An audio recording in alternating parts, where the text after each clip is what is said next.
Welcome back to King Josiah TV, where this channel was created to educate, promote the kingdom of Jesus Christ in this world.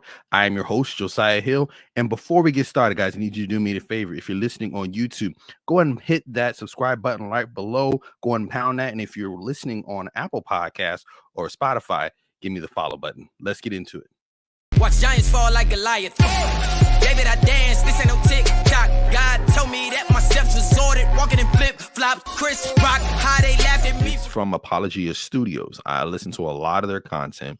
I think they got a lot of good material out there. So if you are looking for apologetic stuff, street preaching, people just go out and evangelize, they got a podcast and they do a lot of like street preaching.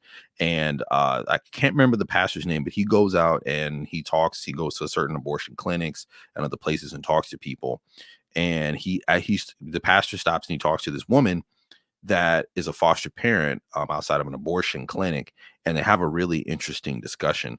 I sped the video up a little bit for time's sake, but let's dive into this. There's some really interesting stuff here. I'm gonna pull it up on the screen, guys. Give me just a second.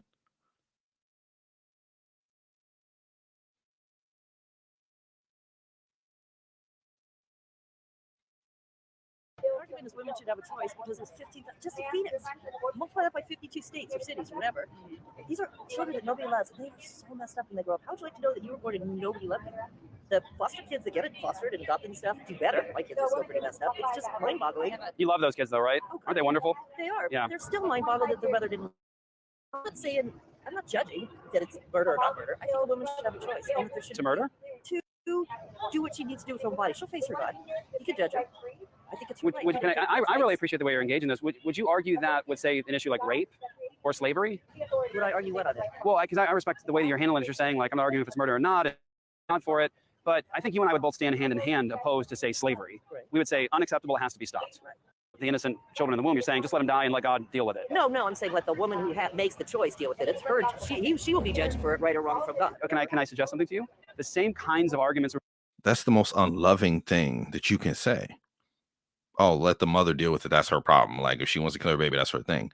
Like, do you have no love or compassion outside of yourself personally to say that like that? That's a hateful statement. Were being used during the time of the abolition of slavery.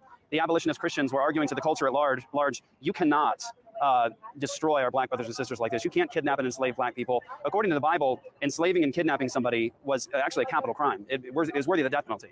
And there were people, even professing Christians at the time, who were so numb, and they were part of the slave trade. They were actually arguing, look, if you don't want a slave, don't own one. It's my plantation, it's my property, it's my choice. And they were saying, look, just stay out of it. If I'm wrong, I'll face God for it.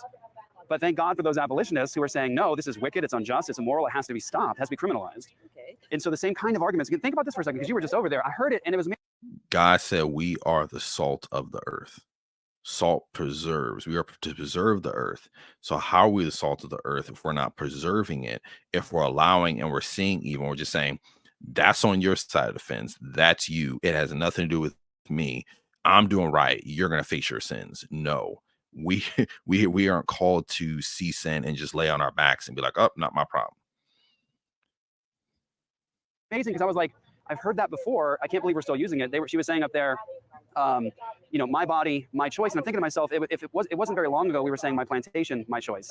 But then it was a bunch of white people that drew a circle around themselves and said, you can oppress this class. Now it's a bunch of people drawing a circle around themselves saying you can oppress this class. Okay, but this is not a class of human beings that are born. Abortions are within the first, 8 weeks? I think it's 3 months or something. So it depends on where that's a good point. It depends on which state you're talking about. But like did you sign the ballot initiative? Put it on the ballot. Do you know what that's for? No, I just. You know what it says? What? It says actually what they're working for is it's a ballot measure to create a constitutional amendment for abortion, essentially up to birth. Because what it says is if you can't survive outside the womb without extraordinary medical measures, in other words, preemies. My babies were preemies. I just spent 2 months in the hospital with them. So you know what that's like. If you can't survive without medical measures, then you can be killed. Okay. That's what that measure says. Which I signed because I signed, but when it goes to actually vote, I actually read about them. Yeah. Women don't really want abortions. They don't wait till you don't go through this baby growing and moving inside you for 8 months and then go, oops, I made a mistake. Women don't really do that. I know lots of women that are proud of their abortions. They're actually saying, shout your abortion. And they'll meet their God. There's still 15,000 unwanted children. These are children. I really respect. Baby in the womb. I honestly respect what you're saying because you truly believe it. You're engaged in foster care and adoption. Thank God for you. You care about children. You clearly have a heart of compassion for children. You're concerned, as I am too. We're both concerned over the failure of our state's adoption system and foster care system. It's a real problem. And I will say this: it's an indictment upon the Christian church. The Christian church used to really run the adoption issue, and we were thriving with it. When the state got in control over it, the church backed away, and now we have, I think, in some sense, we've got some responsibility over how bad it is. Christians who say that they care about life and care about children aren't doing what they're supposed to do to care for these children. So I said, all these people with spare bedrooms. That's exactly right. So it's nice, but they're still. But you and I, so you and I are hand in hand on this. And I but think this part of the conversation, I disagree with him on, because I personally, from personal experience, as well as when you look at the actual facts, Christians and people that stand against abortion have actually been doing the most to take care of these unwanted kids. It's a fable in saying that they don't take care of them. Christians aren't the ones stepping in the gap and taking care of these kids and adopting these kids and being there for them. That's actually false. My mother did foster care from the time I was in second grade all the way up until 2 years after I graduated high school, until she just couldn't do it anymore.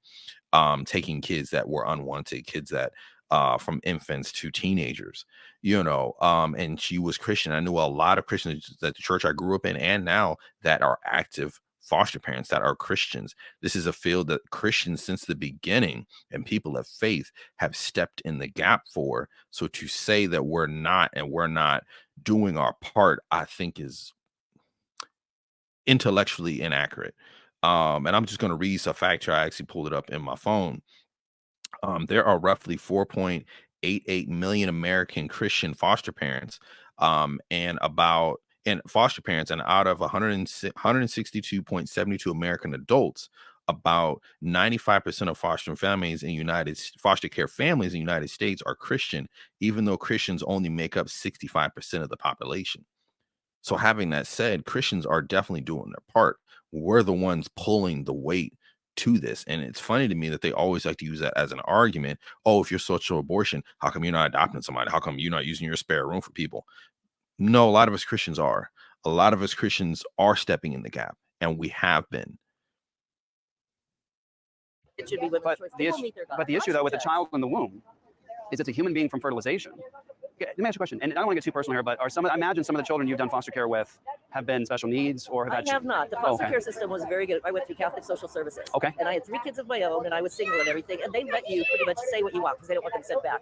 I said I was working, I can't work these special needs. Right. I can't do kids with a ton of issues. Almost all my kids went home. They were parents who needed a break. They were loved. They were parents who needed to fix themselves and get their kids back. Yeah. But I went to the Christmas parties and saw all the, oh my God, it's just heartbreaking. But and it is heartbreaking, but also those children are valuable, aren't they? They're valuable. And so are the children in the womb. They'll never know it. But these children are born, and they will spend 60 years shattered. Yeah. And what I think I agree. I actually sympathize very much with what you're saying.